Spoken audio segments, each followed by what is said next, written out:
चाहती हूँ कि गुहारे जीत नहीं, चाहती है कि खूब हम गुहार करें, शोरगुल करें, उतने धार बहे, उतना ही आंखों से आंसू बहते हैं।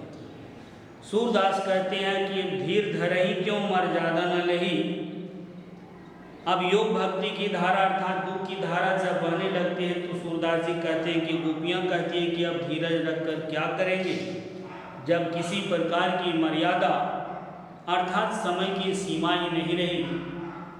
जो कहकर गए थे कि हम लौट कर आएंगे और आए नहीं, और आने के बजाय योग साधना में लीन होने के लिए कह रहे हैं। इसमें भी कुछ इनसाइड क्वेश्चन आंसर निकल सकते हैं, इस पर थोड़ा ध्यान दे लेंगे हम लोग। पहला क्वेश्चन है कि गोपियाँ अपने मन की व्यथा किससे कह रही है। तो गोपियाँ अपने मन की व्यथा दुख उद्धव से कह रही है। गोपियाँ अपने मन की व्यथा किससे कह रही है। गोपियाँ अपने मन की व्यथा उद्धव से कह रही है। उद्धव जो कृष्ण के द्वारा योग का संदेश लेकर आए हैं। दूसरा इनसाइड क्वेश्चन में कि श्री कृष्ण ने गोपियों को क्या संदेश भिजवाया था। तो श्री कृष्ण जी ने उद्धव के माध्यम से गोपियों को योग का संदेश भिजवाया था। तीसरा इनसाइड क्वेश्चन निकल सकता है कि श्री कृष्ण के संदेशों ने गोपियों के हृदय पर क्या प्रभाव डाला। तो योग के संदेश ने गोपियों के हृदय को अपार दुख से भर दिया। एक तो पहले से ही वे लोग दुखी थे और नहीं आने की खबर सुनकर उनका दुख और ज़्यादा बढ़ जाता है, अर्थात अपार दुख से भर दिया। चौथा क्वेश्चन है इनसाइड में कि गोपियों को विरह वियोग क्यों। तो श्री कृष्ण के वापस नहीं आने से श्री कृष्ण के वापस नहीं आने से गोपियों को विरह वियोग था। अब तीसरे पद में हम लोग देखते हैं कि हमारे हरि हारिल की लगी। गोपियाँ कहती है उद्धव के द्वारा श्री कृष्ण की हमारे लिए तो वह हारिल पंछी की तरह। मन क्रम वचन नंद नंदन और श्री कृष्ण को कहा गया है। कान्हा कान्हा चक्री। यहाँ जिस प्रकार कहते हैं कि हारिल पंछी अपने पैरों में सोते जागते उठते बैठते खाते पीते किसी भी क्रियाकलाप करते समय वह एक लकड़ी के टुकड़े को हमेशा पकड़े रहते हैं, उसके बिना उसका जीवन ही नहीं।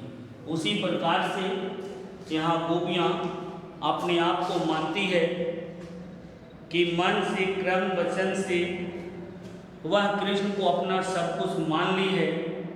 जागत सोवत जागते और सोते, स्वप्न दिवस निशी, सपने में दिवस दिन में निशी रात में, कान्हा कान्हा चक्री।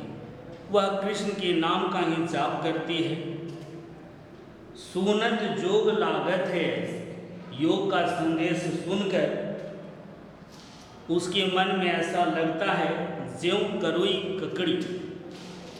बिल्कुल तीता ककड़ी।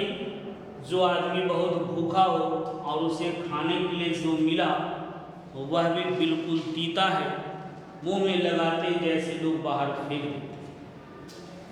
कहती है कि सूतो व्याधि हमको ले आए, देखे सुनी न करी। आप तो एक ऐसा रोग लेकर आए जिसे हम देखे भी नहीं हैं और सुने भी नहीं हैं।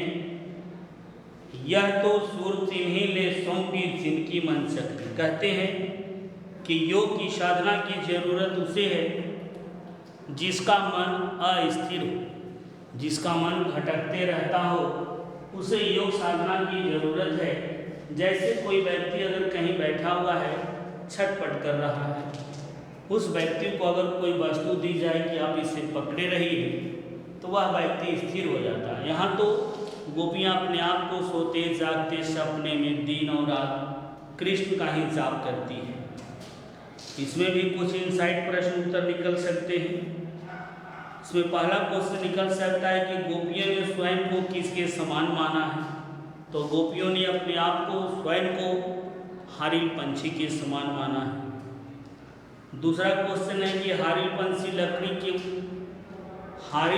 की लकड़ी किसे कहा गया है?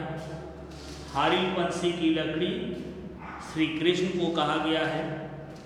तीसरा क्वेश्चन निकल सकता है, चेतन अचेतन अवस्था में गोपियाँ क्या करती है? चेतन अचेतन अवस्था में भी गोपियाँ श्री कृष्ण के नाम का ही जाप करती है, अर्थात श्री कृष्ण का जाप, नाम का जाप करती रहती है। कड़वी ककड़ी किसके लिए कहा गया है? उद्धव के द्वारा जो लाई गई योग का संदेश है, उसी को गोपियों ने कड़वी ककड़ी के समान बताया है। और लास्ट जो चौथे पद हैं, इस पद में गोपियाँ कहती हैं कि हरि है राजनीति पढ़ियाए। गोपियाँ व्यंग के स्वर में श्री कृष्ण पर कूटनीति विद्या का आरोप लगाकर खूब उलाना देती है और कहती है कि हमारे हरि अर्थात श्री कृष्ण ने तो अब राजनीति पढ़ ली है। समझी बात कहत मधुकर के समाचार सब पाए, कि भंवरे ने जो बात कही है वह हमारे समझ लिया और इसके अलावा कुछ भी समाचार भी प्राप्त कर लिए हैं।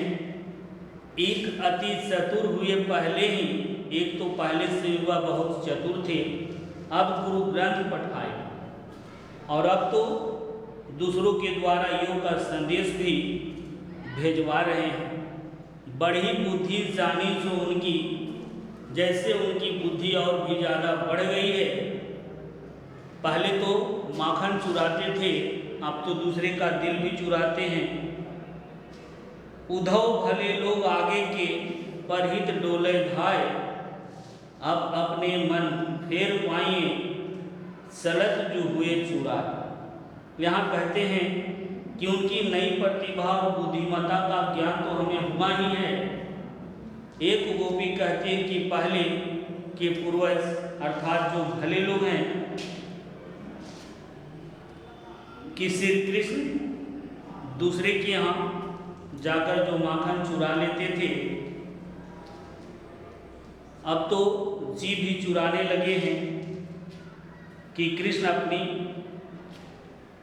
आपको जो गोपियों के लिए ऐसा कहते हैं कि ते क्यों अनीति करे आपनु जे और अनीति छुड़ाए, राज धर्म तो यही कहे जो प्रजा जाहि न सताए। अर्थात यहाँ पर कहते हैं कि अगर आप राजा हैं तो राजा का धर्म है कि प्रजा को किसी भी तरह से नहीं सताया जाए, और हम लोग भी उनकी प्रजा हैं और प्रजा को अगर वह सता रहे हैं तो यह ठीक नहीं है, उनसे लौट कर आना चाहिए और प्रजा का ख्याल रखना चाहिए।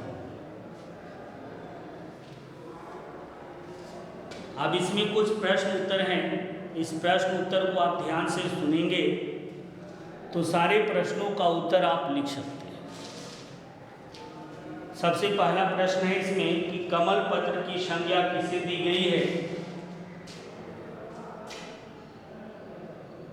पहले हम लोग पाठ्य पुस्तक पर आधारित प्रश्न उत्तर कर लेते हैं। इनसाइड क्वेश्चन हम लोग 10 कर लिए थे कि गोपियों द्वारा उद्धव को भगवान कहने में क्या व्यंग निहित है।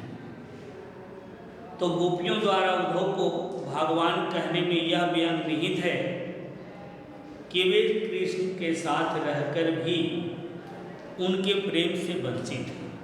रात और दिन कृष्ण के साथ रहकर भी उद्धव उनके प्रेम से वंचित हैं, इसलिए उन्हें श्री कृष्ण प्रेम की अग्नि में जलना नहीं पड़ा, जबकि गोपियाँ उसकी प्रेम की अग्नि में लगातार जल रही है। दूसरा प्रश्न है कि उद्धव के व्यवहार की तुलना किस से की गई है? तो उद्धव के व्यवहार की तुलना कमल के पत्ते से, तेल से भरे हुए गागर से और प्रेम की नदी से की गई। जिस प्रकार से कमल का पत्ता जल में डूबा रहता है, फिर भी उस पर जल का एक बूंद नहीं टिकता।